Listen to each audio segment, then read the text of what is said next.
people are getting a bit tired of having to pay more and being bidded up more and more and more. But I foreshadow that next year is going to get even more of a kerosene on the fire. So let's use that fatigue if we're buyers in the market and we're ready to go and we've got our pre-approval. This is your time to act. Good morning, everyone. Welcome to the Perth Property Show. It's Trent Fleskins here, your host. As always, this week we've got one of the crowd favourites in, is Lachlan Delahunty from Performance Property Advisory, to have a chat about where the market sits in Q4. It's hard to believe we're already in Q4 of 2024. What a ride this year has been. We haven't seen it since the mining boom, have we? We haven't. It's always good to come in here, Trent, and talk where things are at. There's a bit of noise out there at the moment, so yeah, time to chat. Disseminate that. A year ago, you sat with me in the office and you said, Trent, I reckon it was a bottle of something that Definitely we're going to was. see 25% Bottle of Verve. Yeah. in 2024. And I said, mate, that's pretty ambitious. Certainly we'll see growth. Certainly it'll be double digits, but I don't believe it'll be 25%. Currently, I'm winning that. It's 24.6%.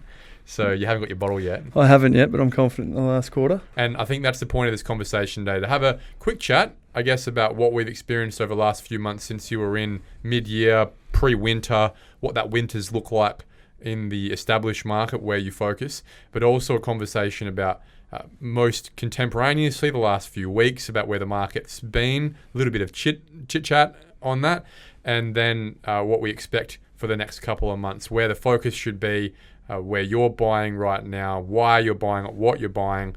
I guess a little bit of a conversation as well about that value in this market too, about buyer's agents, as we always do. We're big fans of buyer's agents. That's what we've done. That's what we do. So of course we're going to be pushing that side of the coin as a solution for people in the hottest market in the country. But what specifically the value is in this point in time in the cycle. Yeah. So let's start that conversation today with a little bit of a chat about the last 4 or 5 months. Yep. How was winter in Perth's property market? It's as hot as I've seen it. So we've been running, pretty much for the most part of the year since January. The market has been running strong, pretty well close to 2% growth month on month. So that winter lull that people were probably hoping for, I think we spoke back in June, and a lot of people, saying there's not a lot of stock on the market, everyone's going to wait till spring. That lull of activity didn't slow down. You've seen that in the transactions, and we've seen that in the growth. So really the March to September period was, as strong as we've seen in really any years leading up to this, with the exception of the mining boom. We saw some step changes in pricing too, in especially the land estate side, which for me demonstrates as a substitute to the established market that some people are maybe losing a bit of hope or have lost a bit of hope over winter, or even in the start of the year, and then made that decision in winter, in simply just being able to compete in the established market. Yeah, absolutely. Yep, there's such a shortage of stock available, and there's also, it gets to the point in time when the established market continues to run, land starts to represent value. When you look at the cost to build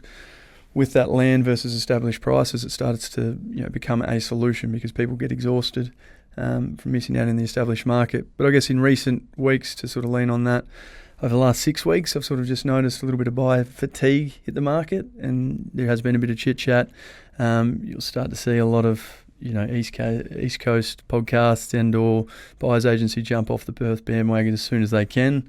Obviously being located on the East Coast, it's very difficult for them to service the market. So it's convenient for them to tell a story, I think, about how Perth's had its run or it's overcooked to the extent that they could argue that.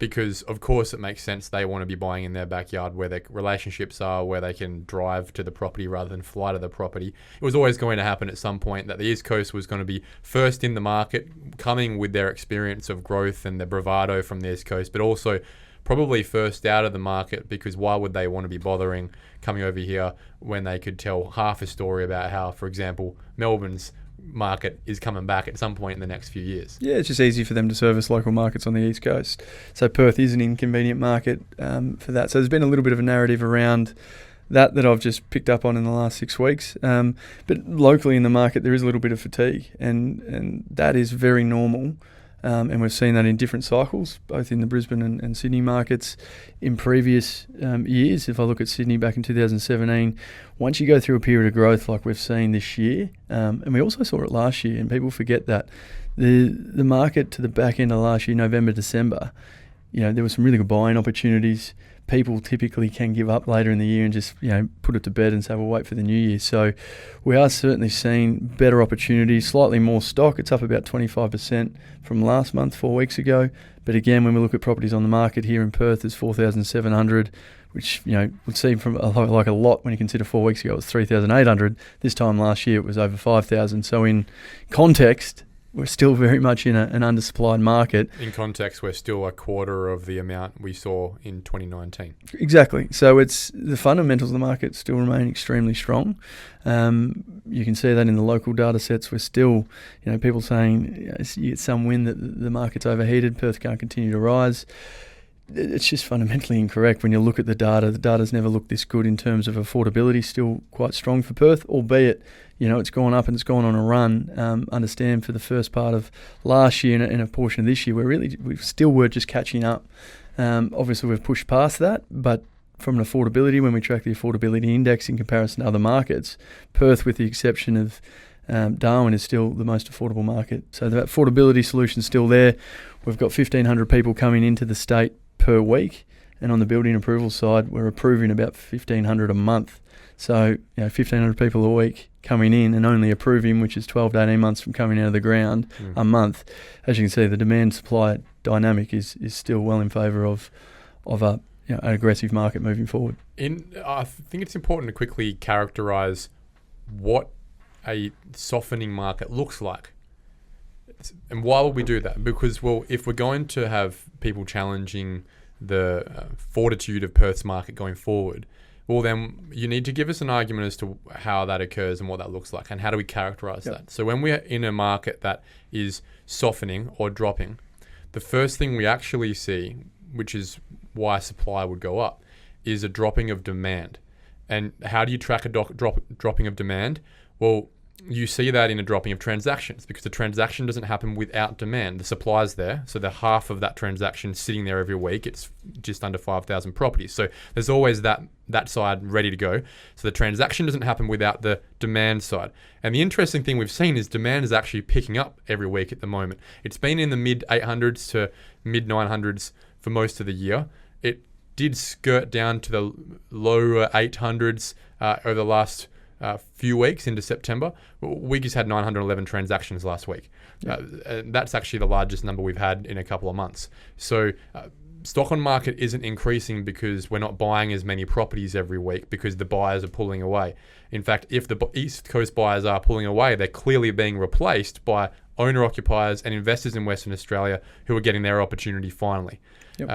Now, why is stock on market coming on? Well, because it's the spring selling season. This is the time that people every single year generally will put their wait to put their property to market. And we're seeing stock rising simply because a few more people are putting their property to the market this year relative to demand than throughout any time in the rest of the year. And that's normal. That's why it's called spring selling season. But when we think about the characterization of this year in terms of stock on market, it's the lowest year we've ever had in recorded history per capita of stock on market. It's still lower than last Christmas. It's pretty much the same market in terms of how much stock on market we had in February. No one had any concerns about the market in February. Correct. So we don't expect there to be that issue. Even if we do tick up to 5,000 properties or just above that over Christmas time, we are still in relatively an impossibly undersupplied market that, as you just referenced before, how do you fix that? Well, you have to add supply, add new housing. And as you said, if we stopped immigration today, we'd actually still have a couple of years of catching up. But given we aren't stopping immigration right now, that, let's say it's 60,000 people we're probably going to have come into Perth this year, needed about 30,000 homes. We're approving about half of that. Correct. And approvals still take 12 to 18 months to get out of the ground. Yeah. And so that is the dynamic of, well, how do we enter a softening market? Well, we expect to see the buying side, the transaction side drop to 600 transactions a week. which would in turn mean stock on market is just in relation to that increasing. But it's not happening because demand is dropping. Demand is staying constant, if not rising back up again. So yeah, exactly. And when we look at markets to see if they're going to rise, fall or hold, three fundamentals that we look at as a business is where markets where demand exceeds supply, there's confidence in the market. When we talk confidence, we're talking wage growth, we're talking a strong employment, which all the characteristics of the Perth market currently, and we talk affordability. If those three things are in place, we typically see markets run. And when we look at Perth at the moment, it's very clear to see that demand still exceeds supply. There's a lot of confidence in the market because there's a lot of money washing around Western Australia. Jobs growth is really high. Our unemployment rate is extremely low, and we're seeing more immigration coming in for that workplace employment. And there's still affordability, albeit it's not as affordable as it was 2 or 3 years ago. In context to where we've been previously, the affordability index in 2006 got up to 62%. We're currently only at 43%. Give you context, Sydney's currently at 88%. So there's still a lot of affordability in the market. So those three parameters that we look at for any market around Australia still creates a case for Perth over the coming 18 months and likely beyond that. So when you talk about buyer fatigue, yep, what specifically is it coming from? Is it simply people readjusting their expectations? If they got a pre-approval for $1 million 6 months ago, still haven't been able to buy that property. That property is now pricing at 1.2, and they're scrambling to wonder how they're going to afford it. Mm-hmm. Or is it, I've turned off Perth. I live in Perth. I've decided I'm not going to buy anymore. I'm going to rent, or maybe I'll build. Or is it simply they'd like to buy, and they're still in the same issue, have the same issues that they had 6 months ago of being third or fourth or fifth in line? Yeah, it's a combination. But when we look at Perth's not in isolation. This happens in every market somewhere in Australia at any point in time.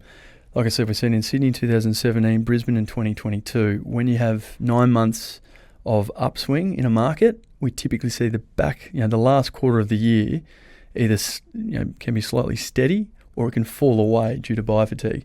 And the reason it is because you look across all data sets. Sydney, for example, auction clearance rates are the highest in January.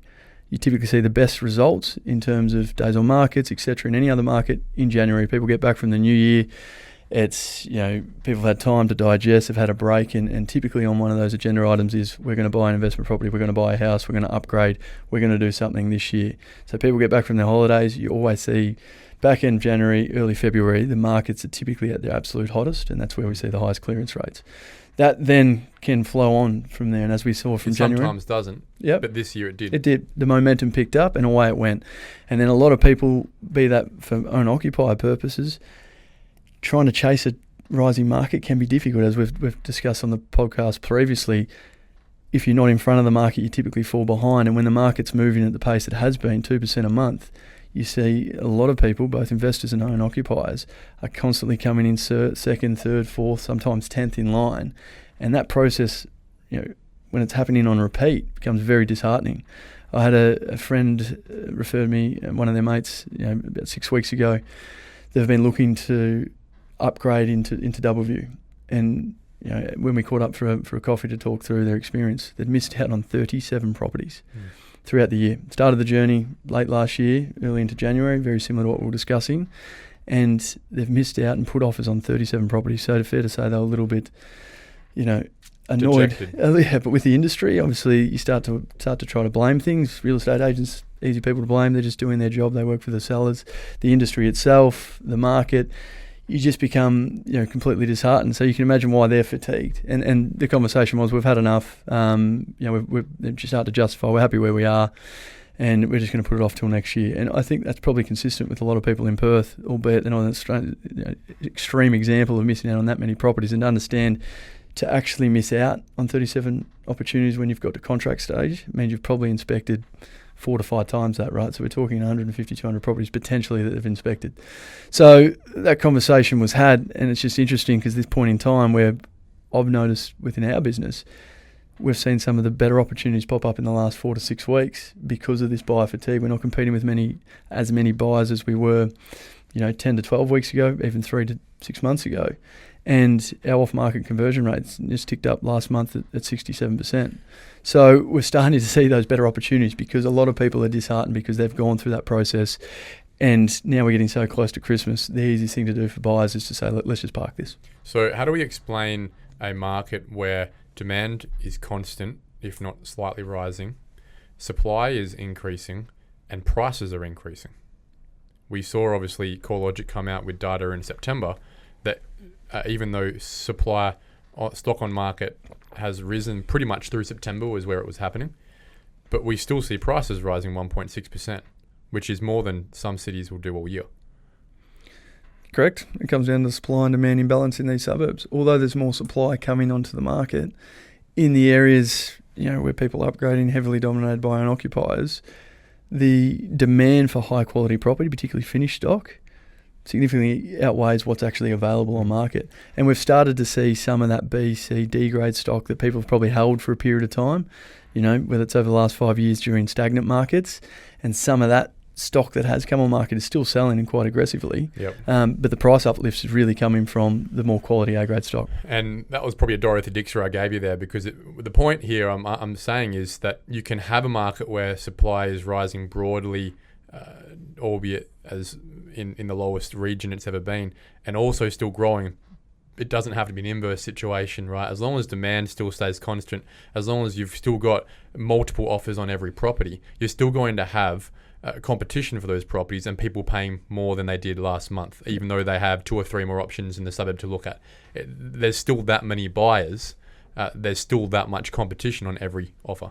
Yeah, I'm glad you answered that because I had no idea what you were asking me there for a second, but that's perfect. Well answered. No, but that's what we're seeing in the market, right? And I think when we look at different segments of the market, I do see the top end of the town, north of 3 million, your Cottesloes, for instance, we picked up a really good buy recently in Brighton Street, 3.2, that's a $3.6 to $3.7 property every day of the week. And I think the reason of that, the buyer pool at the higher end when interest rates are where they're at, is taking a bit of a toll. But come down to more affordable markets, entry level into any market is extremely hot. So, there's one that recently just sold in Wembley for 165 and it was priced from offers from 1.5. That's now entry level into Wembley Downs. Performed extremely well. We picked up a villa unit in Mount Lawley, 3x1 for 780, and if that had gone to market, there would have been 40 or 50 groups through that property. So entry level into any suburb is still extremely hot. Finished product that's done well is still extremely, extremely active and going with 15, 16 offers. The stuff that, like I said, the right top end of town, and a lot of that East Coast investment stock that was probably better performing over the last 12 months that was spoken about at the start of the year. That market, because those East Coast investors have taken a position elsewhere, we're starting to see that B, C, D quality stock just stabilise. It's certainly not coming off, but I have noticed that it's not as competitive as it was 6 months ago. That's because those suburbs end up becoming self-fulfilling, right? When you've Correct. got that many East Coast investors swamping Gosnells, Rockingham, Kwinana, Mandurah areas, they're just bidding themselves up. Correct. The second that they're not there anymore, then it comes back to the fundamentals. It's reliant so much on investment, and this is where sort of our model as a business has been very different in terms of where we invest. But always said we will invest not where typically investors go because it saturates the market, and you're relying on almost inflated figures from buyers agencies, East Coast buyers agencies to drive the market. Fundamentals are strong, typically in owner-occupied dominated areas, whereby in a rising market, typically who pays more for a property, likely owner-occupiers are quite emotional. So if you have that as an investment in your portfolio, in a rising market at the top of the cycle, you're going to potentially outperform the market. But most importantly is risk mitigation. If the market was to flatten or is to come off, what's the first thing that typically comes out of the market? The investment stock. And most specifically, the East Coast investment Exactly. stock. So you wouldn't want to be owning that property in that location if you were sensitive to short-term changes in prices or short-term interest stock levels as well. Exactly. So that's why we always say to our clients, if we are looking at investment properties, we want to target those with owner-occupier appeal, because both in good times and or stagnant times, there's always going to be a market for owner-occupiers, be that young professionals, family homes, be that people that want to live in a downsized unit or villa. If it's got the fundamentals of a strong owner-occupier, you're going to weather the storm of fluctuations of Armadale doing 36% in a year. That was 90% of that activity was driven by East Coast investors. Yes, it's great for that period. If you time it well and artificially inflate the market, get in early, get out, that's fantastic, but it's quite secular and it's very dangerous if you don't time it correctly. Versus an owner-occupier suburb such as Duncraig, which is typically good school catchments, get in early on that market. There's always going to be demand for a well-located suburb with good fundamentals, good school catchments, proximity to CBD and ocean. Well, Duncraig's done 19% in the last 12 months, and I'd suggest that's a very reasonable return for anyone buying into that area. Not a 36%, but a much more reliable return that you expect can continue into the future, given income levels and the lack of need for people to sell if they ever, if for example, rising costs hit them. First place it's going are the fringes. Exactly. Let's segue into the investment market. And one thing that's starting to occur clearly in the maturity of this cycle in Western Australia is people finally have a bit of equity in their pockets, or at least book equity in their homes. We haven't had that sort of relationship with property for a decade, to be honest, and it's now a time that we can share the same level of aggression, the same courage in the market that we've seen these East Coast investors have from day one in 2019-20, to be honest. We finally, as a market, as a population in West Australia, should have 6 figures of equity in a lot of the properties they're owned for a year or more. Correct. Where are we putting it, Locke? What's the next step for those people who have got their equity in their first family home or in that first investor property? What's the next step that you'd be advising people to go towards? Are you consolidating towards better markets? That's a good question. Are you seeking growth over yield, or the opposite? What would you suggest? It first comes with a disclaimer that makes sure that every independent situation is very different, and we'll speak to obviously clients individually, but equity is typically the hardest thing to achieve for a lot of people to kickstart the portfolio. And initially when you start trying to invest in property, the hardest thing to achieve is your first deposit. Once you achieve that, you then can allocate that towards a home, and if it's placed correctly, then you get capital growth. Hope capital you don't lose it. Exactly. And look, there's been situations, even in my personal world, which I can talk to, where I've made poor decisions, particularly early in my property career, and it set me back 5-6 years. So it's so important that the asset selection is at the forefront of that. So when people are in a position where they've got equity, they've been able to generate that through luck potentially, they've just timed the market, and or it's been well placed at the right time. It's now making sure you don't undo all that good work. And if you are going to continue to expand the portfolio, then doing so, getting diversification into the portfolio, understanding what that looks like. Is it diversification of suburb, state, price point? What would you suggest is your go-to? I know your answer can be all of it, but what would you suggest is the first most accessible diversification people should be looking for? Straight off the bat, we can look at location fundamentals to get diversification. We don't want all their eggs in the same basket. For instance, if you had 5 properties in Armadale now, I'd be heavily considering allocating those funds into various markets. It could consolidating. Yeah, absolutely. It could be an East Coast opportunity. Equally, like I said, there's West Coast markets that still haven't performed at the same rate as others that we deem as local opportunities. But getting some diversification both in location and asset type and asset quality, be that you may have a family home on 800 square metres in Perth, blue chip suburbs such as Duncraig, trying to get some diversification with that through something with development upside, or it could be on the opposite end of the spectrum, a unit villa like I spoke to before in Mount Lawley, a 3x1. That washes its own hands. Exactly. So you're getting a different market demographic. One's a family home, we're going to attract upgraders in Duncraig versus a downsizing market in Mount Lawley. Okay, we're just getting some level of diversification, so we're not putting all of our chips in the one market at the one cycle. To complement that would be then, if you've already got 2 or 3 properties in Perth, we'll be starting to consider some of these East Coast markets, particularly Melbourne, we've got to focus on at the moment. But certainly the preference is, if you don't have that exposure in Perth, we'd be still looking locally. If you are oversaturated the Perth market, getting that sort of East Coast exposure would be healthy. My portfolio is purely Western Australian, whether it's commercial or it's industrial or it's residential or it's a development opportunity.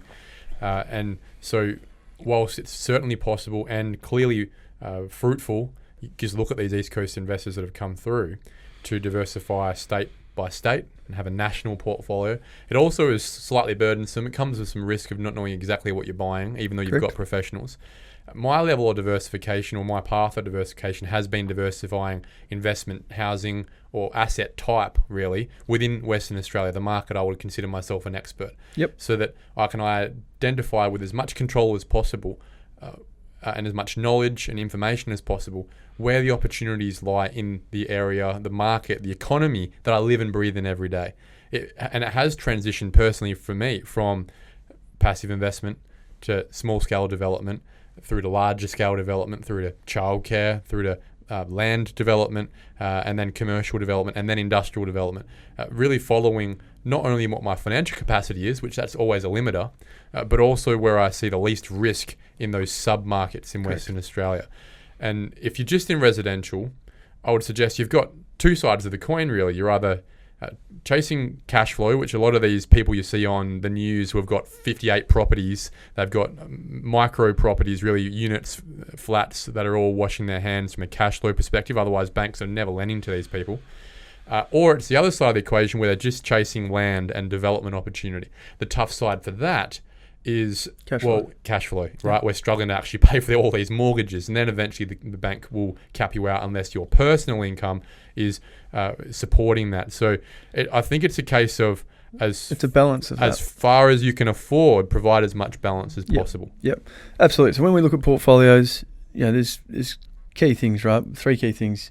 You need to get comfortable with debt, because without debt, it's very difficult to build a portfolio at some level of momentum. It's very hard to save for large deposits, so therefore debt becomes our friend, and being comfortable with that. There's things we can put in play to protect that, like understanding your cash buffer, etc. Capital growth, so asset allocation is fundamentally the most important. When we speak to clients, they're all very cash flow focused. It's the question I always ask is why you get into property, and it's to build equity, right? That becomes tangible. Equity becomes sort of your wealth position. But they get sold the cash flow. They get sold the cash flow, but I'm like, well, there's no. Arguably, if it's just cash flow and you get no capital growth, is there any point in participating in your property? Yeah, something that's not quite as burdensome when you're looking at a debt. But then there's a cash flow scenario which needs to be understood to increase your portfolio. Cash flow is so important. So it's a collective of all 3, and you need to get it right to get in a balance. And that's what we do, right? It's understanding capital growth is always at the forefront of our portfolios, understanding how we can maximise the cash flow. And there's creative ways that we've been able to do that. And there's one thing to build a portfolio, there's another thing to manage a portfolio. And as we see with our clients all the time, that you're going to see a lot of experts in this market, right? A lot of people that potentially just fluked it. Well, there's a lot of new experts in Perth's market in the last couple of years, Locke. Have you noticed? A local barber might be converting soon as well. So that does bring about some concerns, and just always be careful where you're getting your advice from, because everyone in this market does become an expert. And that's great because people are making money, and it's been a favourable market for a lot of people to invest. But to do that in one cycle is one thing, to do it over a decade or 2 becomes another, and that's managing a portfolio. So I always talk about clients is, it's fine to build a portfolio, but managing over the long term becomes a harder task to fluke, and something that you need to do so carefully. And that's, we talk about these things, how to increase the cash flow and the serviceability to increase the portfolio size and the depth of the portfolio. And you can creatively do that by looking at ancillary improvements and or increasing cash flow through renovations, or potential rooming solutions, renting out 4 rooms rather than the house itself, to give yourself more depth of borrowing, which then enables you to continue to grow the portfolio.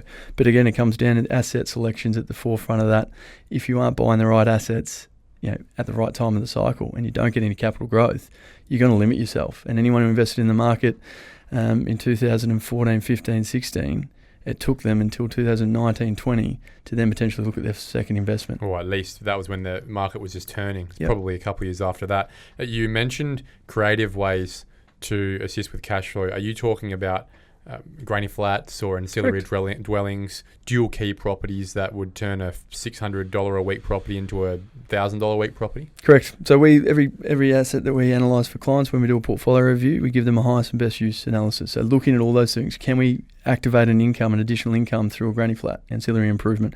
Can we, dual rent these rooms if it's got the floor plan that will allow for that? And we may have to spend some capital up front to accommodate, to increase the cash flow.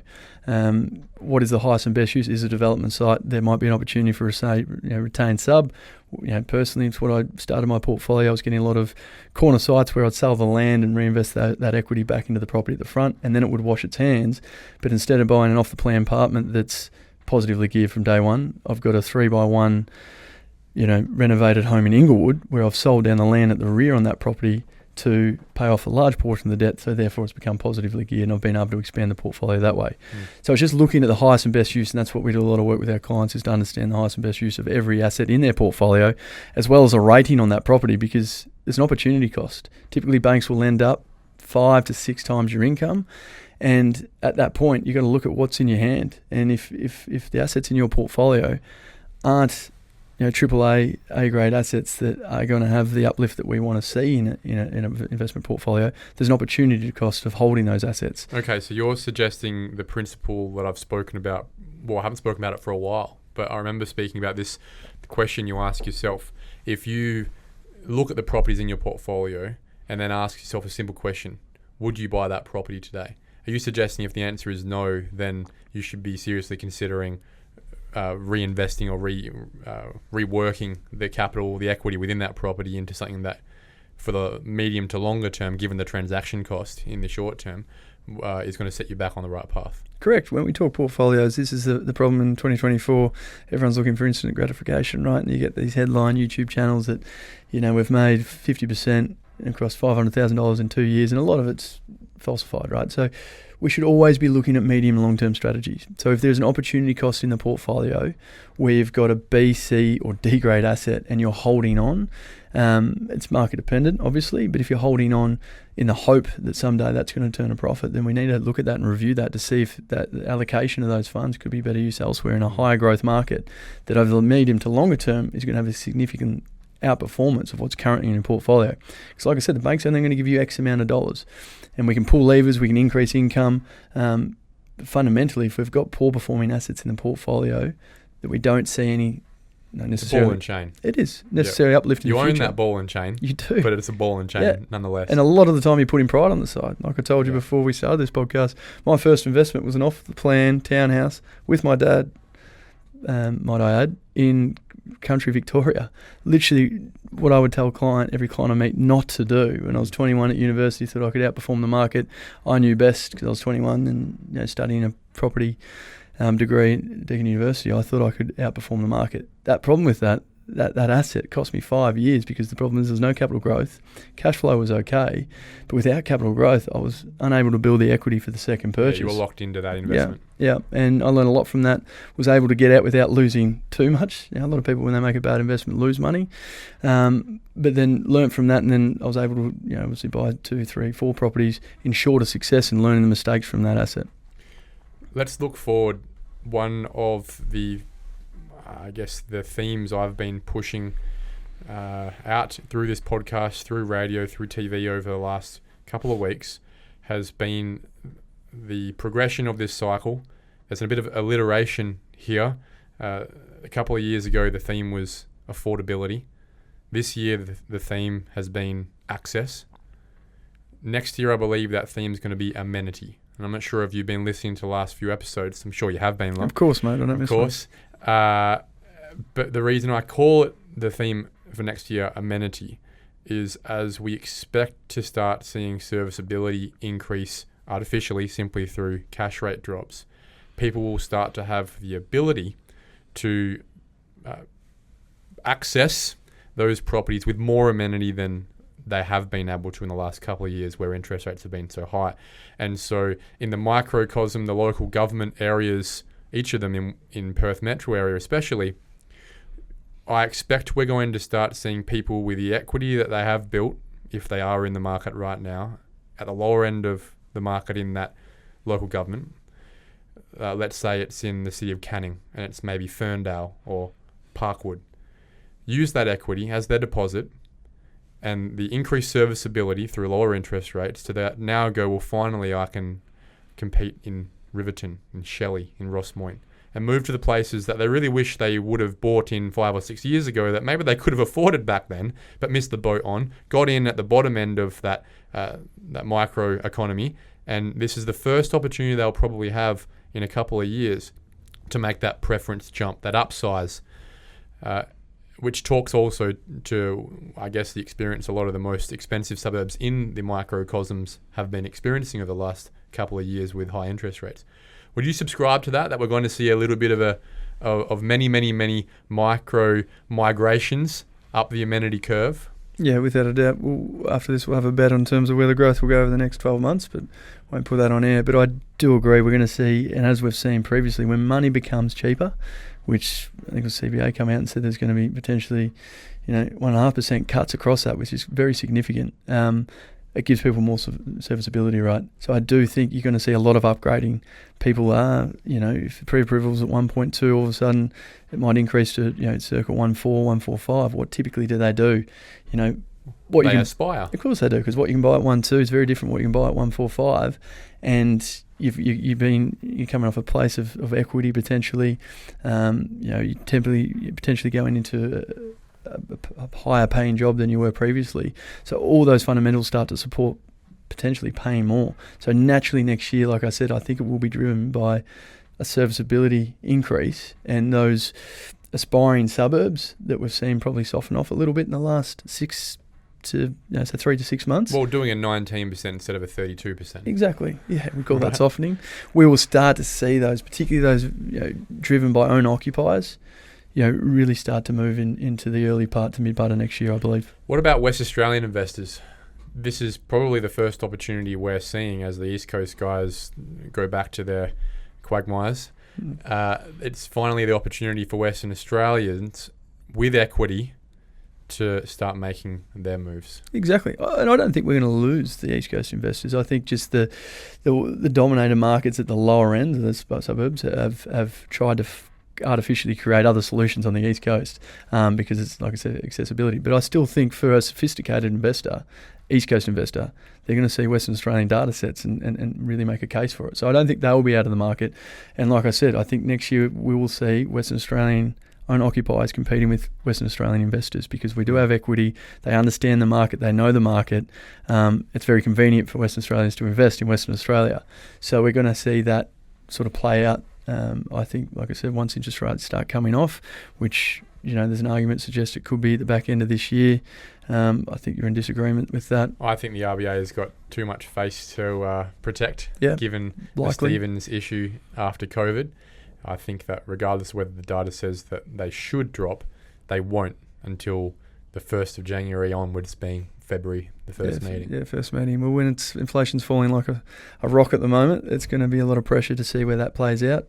But like you said, markets move on expectations so a lot. They do. Not realities often. So the second that we get out of Christmas, we have that usual push, as we've seen for 5 years straight now, firsthand since COVID, that usual January, February push that will then be inflated, that pressure, by either the reality or the very strong expectation being pushed through the media and in general in the public of rate drops.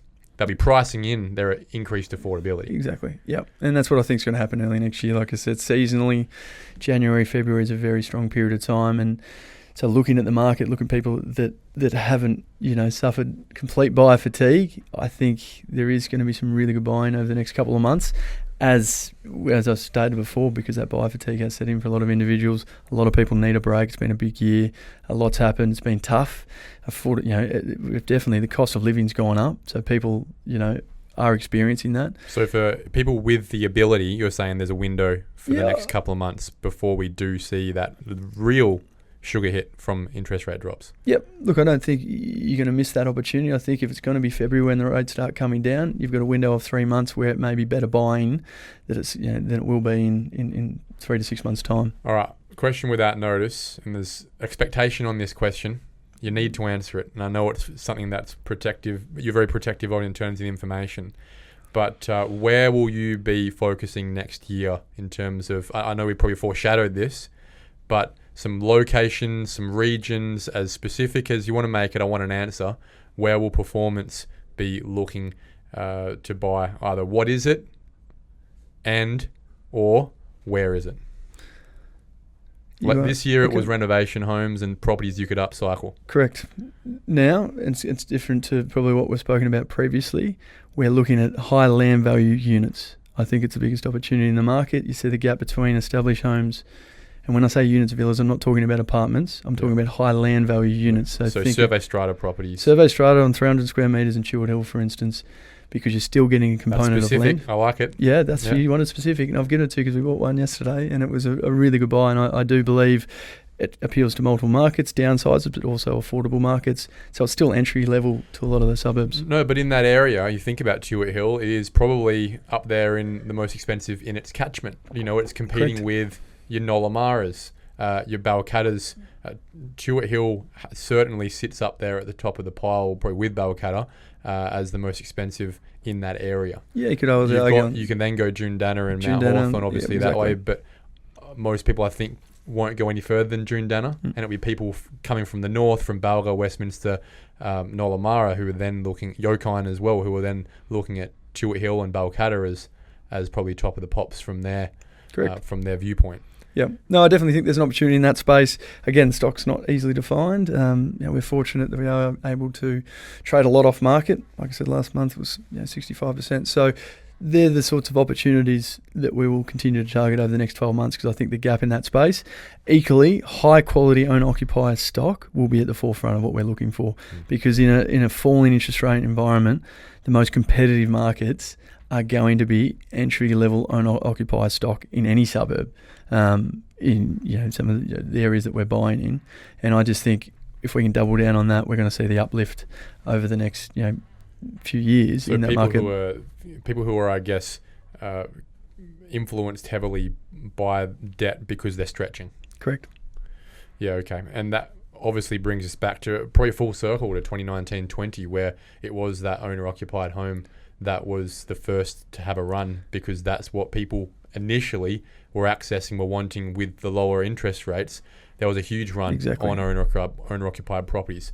And when you look at cycles, as interest rates drop again, people come back to the thing that is most preferred in this cycle or in this state, and that is the 4x2 with the backyard. Correct. And if you look at any cycle, not just Perth, it's always good to look at other markets and how they've performed.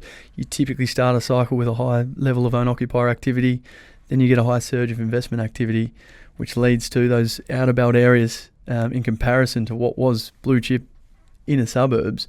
That price differentiation isn't as much as it was 3 to 5 years. It's very flat. So then there becomes an opportunity. Why am I paying similar prices in, what was considered a superior suburb to an out further suburb? Then that gap becomes an opportunity for those owner-occupiers to push prices up. So in the last part of the cycle, which I don't think we're going into, but I just think we're going into third gear. Yeah, I think we're going into third gear, and the interest rates will come off, and those upgraded suburbs will make a charge. Lachlan Delahunty, Director at Performance Property, thank you very much for your time again, mate. It's nice to get a feeling on the ground of someone who is managing a team that's buying tens of properties every month. So it's nice to hear that transparency of that fatigue coming through the market right now. I see it as an opportunity. It's been pretty evident that people are getting a bit tired of having to pay more and being bidded up more and more and more. But I foreshadow that next year is going to get even more of a kerosene on the fire. So let's use that fatigue if we're buyers in the market and we're ready to go and we've got our pre-approval. This is your time to act. Cheers, mate. Thanks, Trent.